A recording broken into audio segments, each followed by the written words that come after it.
Nyami sure so share on Facebook. Na say Benjamin asante da konso aye krado e wo ha. Ti said the bon krata na tie any online stories and also said ye tie the broson say ye de ebrewo. Seven Machen.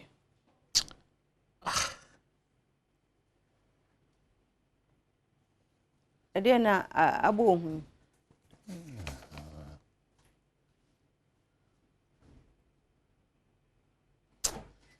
No, I didn't know I grow my way mu pa. Na me chia no papa want ya na. No, me che na, you know, Ampadu. I didn't know I grow. We don't Daily guide the obey me. Just an allegation is alleged that, and that one when you could do the better hot sex kills scratchy. You know. Yeah, inverted comments just to say it's not what you are saying, it's an allegation. Yeah, Charlie. You didn't know my diagro. You didn't know my diagro. You didn't know my diagro too much in this country.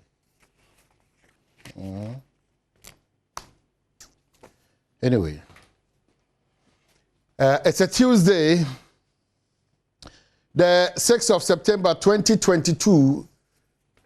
Yet that trading and Ponyankopona say, a fiaman quarter maculedas, means any doko, a year pedicure and manicure school. Or saying now, now they prep machine to say, if we neck him, say, a fiaman qua, everyone say 30th, 31st of this year and the 1st of January 2023, a day of homecoming summit in Rebano. And now the lady man can be, it's impossible. If you are, you should not all. And not dear, now I say boost will be sent. Can you do me, Anna? Debbie. Can you? Meaning, dear, some mimi camera one over him and him on the Canada. Emma, Mimi do fear you mention or be a dumia as a time I do honor.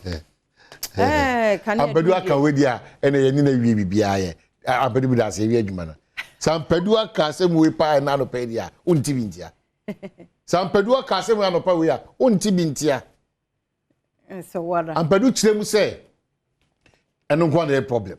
Oh, we San Padua Castle we on a pair.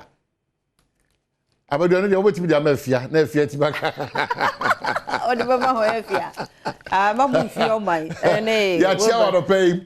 The person was when he had a pen to say, on him the other time, all the more headlines by money and Nikaya and this so come a fear because online. So it gets ready so we never 4 minutes.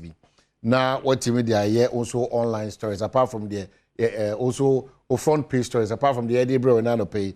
Menda Welbeck Kofi Pedu team ni na Akwasinsia afi Priscilla Vodafone Anaman ana afi Dachi Dominic Isieboa camera and sound for nyina Adom set designers ana lighting for na afi makeup for driver for there by control for nyina so ye Adom so kwanso ko sama odo to jawo double cut em de bre mai ho kwan ya sha se ye bia to honum floodgate na de be friend 0302 211 701 ekosi 4 0302-211-701-4. Daily Guide Akasa, Galamsey Queen returns caged again. IMF vindicates government. And the big one, hot sex kills Karachi East MC. And Accra Regional Police undertake unlawful demolition. Nungwa stool tangos with Trasaco. The new crusading guide, AG ready for NAM1. And what's some I say, police to investigate encroachment of Boteman lands and don't blame government over Ghana's economic woes. IMF President Anna Akase. The Ghanaian Times said NAM1 will be prosecuted.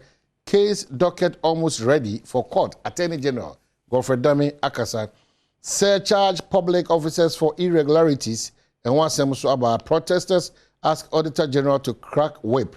And Aisha won 3 others before court over Galamsey. The Chronicle and Swakai and Nanope, or see, teak exports rake in more revenue for Ghana. And what's them, say, Anna, who owns the 2 missing Elembele excavators? Boba.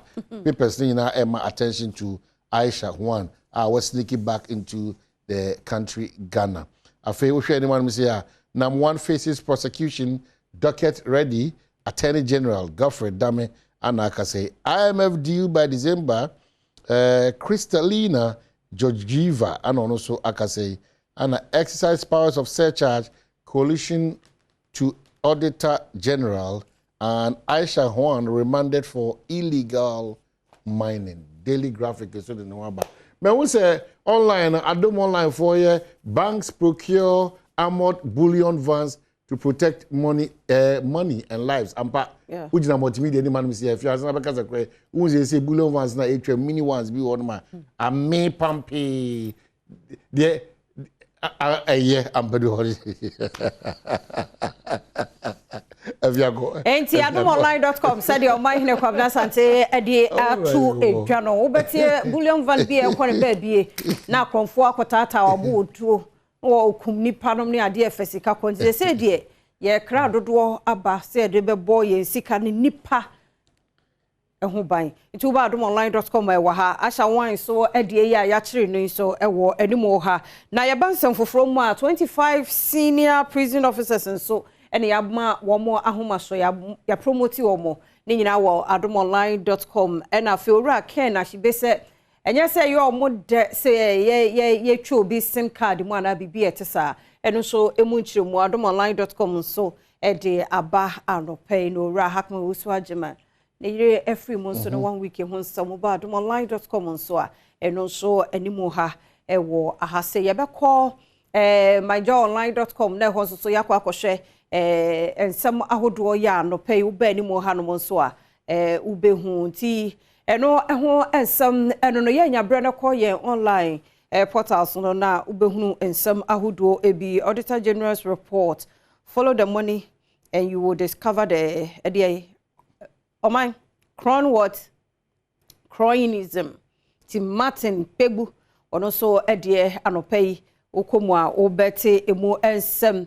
Audit reports are final. Parliament does not need to conduct public hearings on findings. Dr. Kujo Asante, Nedian Swawode Eba, you don't know. Hey, rate of fuel increment alarming. GPLTU for also and somewhere anopay omode to eja enono. Auditor General in contempt of court for not surcharging persons for audit infractions. Kofi Bentel, Nedia also ede aba. And no. She moved to the US with big dreams and met a boyfriend, but then she vanished. It be foreign news, me sure. No. Ghana IMF $3 billion due to be finalized before end of year. Said the Democrats Eddie Kadebaye and also asem no. Accra light up in colors as patrons mark Englishy homo with carnival and also ayampo we also Adom online also no oba Adom online I will call you Facebook your Instagram na your pictures ne dia mamre ne amane esu it's no na your phone lines and be also headline be a there was some penny 40 03 and obi abaso dada there be 0302 211 ekosi 4 na what we do come no media broko social media na outie other networks Aisha Juan so nkomo take you over all our conversation. This is a funny crazy country inti oje brebi say wa ho de bibre we wa wakoma na be say go clearly ye ka biribi ada so man chichire na enkogina enipa baako so ekwan ofo aso owura mu say wonim na mesuminim inti what is our problem? They be that we pretend that we don't know what is happening, but we all know. I want to fiti preko person be free baby or one ma say obi ani. I wouldn't krata bia. Obi so some they didn't come say age brese ya da age say. Na kolebu ni G any rage na say for empany ho na school for nkoro mo bi ene. Na sem ne kwa be. Papa mi ntwa no ya wo hospitals akesi. Baby kwa do mo ni bi story ye baby ani Begila was chip compound. Omuni hope be crowd. So omuni near mom de jay. Chip compound. When the ya na ekoso edi ehun. Yes, ya na ekoso edi ehun because omamuni nyina no. Se ye ka kire ehun say obi ba ye kurom ni nipa ye nyina ye hu say ekwan ode ye fa so. Eno na me ka kire say. Oko American kronkro ni bia te say Mississippi a. Ene insuo kura di dware kura no. Insuo no nye papa.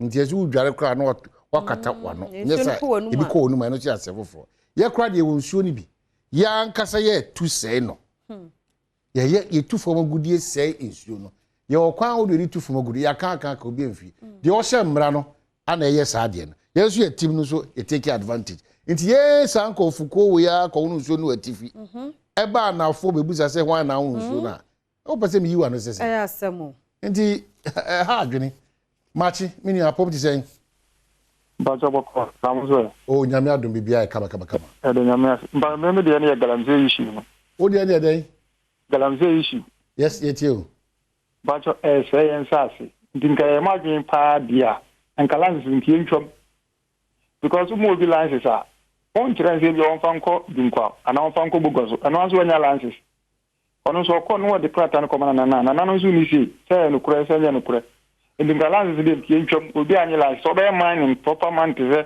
pesos angry good dia yem famam ano de ni so we mining tie no any infrastructure bia community ni be gina no go provide. But see any man that I'm saying TMA alliances yeah, what the best sense I say. Okay, so maybe almost your problem is not about CAM mining. Your problem is yedi shishe and yedi mbraso. That continues to be the problem in this country. Because of most share for no modi abana. And they crown no boase mebunu ebenyanti tie wo mining in shishe proper one. Ah mo mfa no man sem fatanko say in foodie any issue. So krobi etu eye agudie no ye den hihye ye gu akwan mu ana ye hwese saa hihye ebeyi de enti aye din wa ha man ne se nananom binim ka ho amanyo semfo binim ka ho sentrofo ne de ubofo ne bi ka ho akukudam e ka ho asofo ka ho obi aka ho eje obi aka ho dia ene obi enjai ne nyina solve problem because amasa de enti bi solve problem enti bi no you agree on that score but see ejai see etu efo bagudie ne de ebi ntimi si ewo you are self na bebia by betimi de nhihye a edimu ankasa ato akwam akwasi machi ya me dio amahene yes oh nyame adom ne afia mankwa da se wagibere so ne ye kasa anope ka che afia mankwa ta na pe ne me na pa no hwan fe medase menya sure se afia mankwa na no kasa menya sure se afia mankwa na no kasa ememe enkosa level menya sure se afia mankwa na no kasa na me am so nkra no oh de o kana se me sunkra oh so catch them say me fan kra nkomo obi say anope de no minia o kasa ye ba wo funa kasa do dia go fen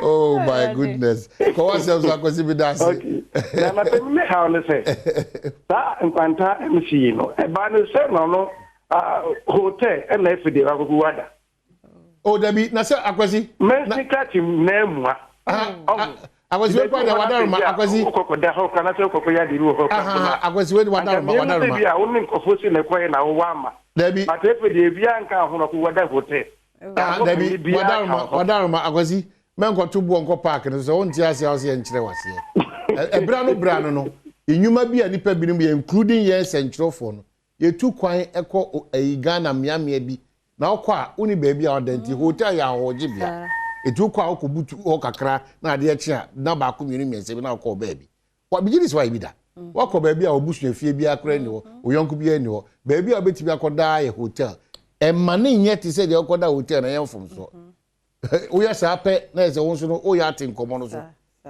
so ataze enti misremo na me ha no say obia nka no ho no nko akọ ho no ya na kwasi what bi da na wo mi ko kuma sa me ko da na wo ka no asaba na bazo okay me kire wa de ozu buka o ba no wa dwene da say de bi o ba no wa dwene da say wo de ba ye di nkomo ha me say emfa sa dwene na enye papa no enhye wa dwene mi say wo ye mansi krache wo kwabna sante wo ntimi nkoda hotel what do you mean by that?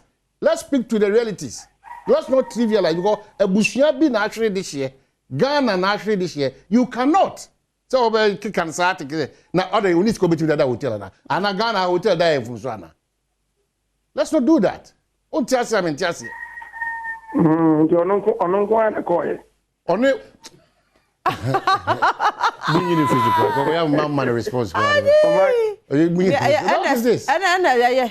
Boko na ebi wo ho a said wo kan wa na adwen ti de o ka bi en ho wotie me enko brandness ho ena sa no pe ye mo ache da se we pa jo me da se me joso me chawo ne o ma hin kwabra tanti da se anopa de me ha ne say a station almost 9 months me omuntu ya ka o dia a station youth in a 9 months oh wow okay 9 months ni omuntu ya ka no mo se dia asam no mo ka kire mo 9 months yen hu di o mo ka eno an say yen information bi free za asoye no nti dia hu di ya da say inu akọwe ya na se nkọwe ya o ma yi ya samo empebe mi because yen kwa forest nkonkodo enkonko pegi en ya na at the end of the month yin ya we adin so ya allowance no mo dey mai okay if you we musa no say o se ajibre na sa dia ampadu beti ase ya hwehwe omo ayentu omo kanyina abro 4 months abro 3 months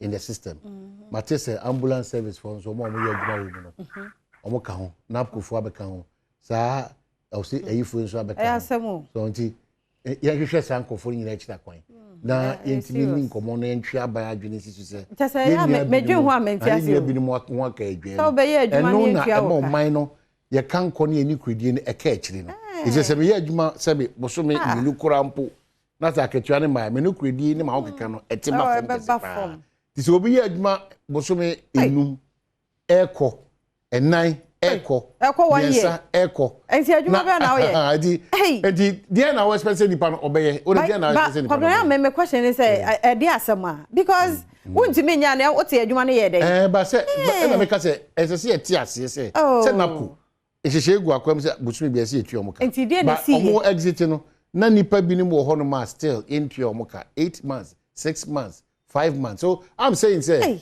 ampadu ba sa dey we am now twa nipa ni nyumako bi mo akatua kekema bros 2 months we'll have that conversation and look at the challenges in here ade we mrestanting Ghana biribia da na yedi nkomo ye nya solutions o ye react to the situation papa eno echi na mu da Aisha one and obi e kan wasem e ba papa ye ja wato na so that's what we've been doing in this country ye sa na ya na e dey be we pretend to be solving the problems and we are not solving any problem offering you to match up to saying mankind match up to saying na do mo man yo kwamna shanti na me so mo abaso se unso mo efe efe man kwa nya wan ti se unso nya ati ye fia hon kra film na oni me nkasa iti one but o man ya mami chia ya middle class chairman for the blame na mi chia student donko good alambe na nyina ye wo galam se asem na pese makaka kra ene da minya akonwa etie ya kachi penya ugina ya man penya na mwe ha na mo question ba ko ne se police for no say excavator na enu mo custody this no say excavator na wo mo custody and is a siano as a mo yen central for no this ene police for one pan e kan no kwai say yenya independent body be no many investigation mankind me that's for this information mankind me that's for this information but clearly mankind me support you but here an independent na dia bibia o secret to an independent body to check whether was here to na dia na no correct cause problem in this country me gwanwa excavator abesiwo kwabne mi chwa no said na ye kan excavator besu onye se omo pagya ye edeba Western Region command the office anim utie news na anu ayeye na ewo kwaye ni mu ho baby omo ye na omo che no no e na DC se ofre ho commanding ifui e na omo abi ba ho enti omo ba omo behwe ye no se me se sa time no omo 2 se 3 na omo jam police officers no omo time aso enti e wo so omo ekọ enti DC ne question ne se eyampa omo time aso enti asa time a wo fra omo akono ada no once release obi ankrofo foforo amomo so ama amehwe so no we kwade we dey ye to nyom kro keke na asem boy asem se ka jewe we say na make na we dey we di we chikra chikra mo ya phone e tablet we na mo ya na mo keka se I can this abadu we dey what be that says excavator ya da mayira o me na ma mayira na asa una ma na ba kwa ya yes excavator timi me na ma mayira o ya baka ni say ya ye ni na watch that na ayira areho and they share team say Ghana asem ba You cannot twitwi near trust near to us quite so. Ayaka. And don't forget. See a problem. A year so BT system now. You know BT system. You know you know be anywhere. More so see Ghana for inquire. You know brepa because you know credit kwa na ekofom. O tina aka kire say. E komunu nyina na elembele no. Say police ni police for police commander or any DC or any kroma mo no. Excavator timi ayira dia. Any enche Ghana be yira oporo. Ayira ye na fa he. Na ya Ghana ya mu na ewo. Ene nti ehu a ye hu ana. We nyina na ye te ho na ye back and forth. We ka we na no atrasa na dia che. Na enu ano no. Adi asem kure ni. Ampedi mami fa we kure incident twa so na efi am kwa so che. Efi am kwa che first lady enura e wa Apostle Salasi book lunch na she na is the first lady. Esa say no kani na nado. Our first lady. Enura. Enura. Hey abedu. Ana abedu oyonko bi no so ana o ha na o TV station back bi na o kabrofo o relationship program no girl. Miss Nancy. Da abedu enura. Da o so do ha wani ka. Na de ka tena so ruru abrofo na for so sa. Abedu ha ekwa ho. O de ka sa de. Ba ena ye Richard Diodu. Yeah. Oh yeah, camera technician wa ha. Yeah, Richard. Ai. Ono so ana na try de bia eh. Ayade. Ahojo say ha. Ogwa ha ne onim no. Enti ena ye Diodu birthday. No dey o be ko. Enti onim Diodu me fi no kra. Enti obi onim Diodu bia on wish no. Happy birthday. Enti nyame show, nyame nyo kese. Kusi so obeye kese pa. Amen. And then so ye OJ birthday. Musician. Oh wow. Ono so dia na aye no. OJ. Na say OJ the name of V, no J anwa money fried rice on the channel. E wo ayi buokrom kwan ho. Eti OJ so ayi se emre san na chi a. Wo kai we kura no asade nyom no. So ati ase. Enti obi oni mo OJ bia wo say team Badwam. Ya wish you a happy birthday. Nyami shira no. A try a big birthday celebration. No so ya ho. So Victor. Oh sir. So Victor Kusubuati. AK National Cathedral. Is it why you am papa so Victor Kusubuati. AK National Cathedral. E friend Uchumu time. Cathedral ye besi. Kachanya na wude na nke awiesie. Enti nyamini pa. Nyamini okese na wuda ye so no ani so ade hunu se bibi se betimi abaso a ye de wa sha no no. A year by this time birthday no. Na se hokra na ye di no. So ati ase nyamini okese. This obey kese pa birthday for ni nyina happy birthday nkomamo em say September for no mu mba mo nto April all the same no e be celebrate mo iti kwabna ha na ye dey say wo yes e da sentia ne ye mfa akonya iso wadaroma ne mfa si ha so no de ye nwie ye te so atepa Adom TV ye mpon se ye nkasa kura de aka nyina ye nwom ti ye kɔ na Professor Ike Wallace e de agudie emu nsem ato aso